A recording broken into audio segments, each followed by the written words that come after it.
শুভ দুপুর বন্ধুরা, আশা করি সবাই ভালো আছো। আমিও ভালো আছি।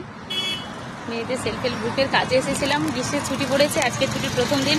ভাবলাম এই কাজটা সেরে নিই। এই জায়গাটা কি ভীষণ ভালো লাগে, ভাষা উদ্যান তোমরা অনেকেই জানো।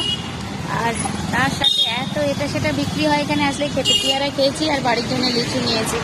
বড়বাবু এই যে চলে আসলো। এবার তোমাদের আরেকটা ভিডিও দেখাবো। এই দেখো, গ্রীষ্ম মানেই তাল, নরম তাল খাওয়ার একদম হুড়োহুড়ি। তাল শুনলেই মনে হয় যেন তিল থেকে তাল পাকানো একটা কিরকম একটা বিচ্ছিরি বিচ্ছিরি ব্যাপার, মানে একটা ছোট কিছুকে বড় সমস্যায় নিয়ে যাওয়া। কিন্তু তাল তো মোটেই সেরকম নয়। নরম নরম তালের রস খেতে কার না ভালো লাগে। শ্বাস খেতে দাদারাও হাসছে।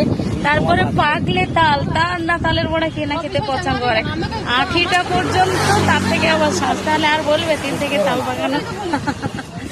5 টাকা করে পিস। এই দেখো, ঠিক আছে আমরা এখন খাই। বরবাবু আগে লেগে পড়েছে।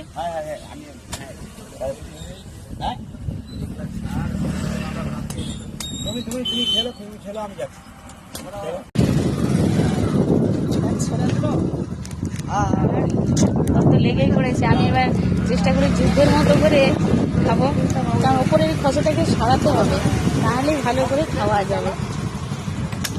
আমাদের ইস্কনের প্রভু 100 পিসের অর্ডার দিয়েছেন। এই যে প্রভু এদিকে 100 পিস এই তালের শ্বাসের অর্ডার দিয়েছে, আর ওই আমের পেটিটা পুরোটাই নিয়ে নিয়েছে। জয় জগন্নাথ।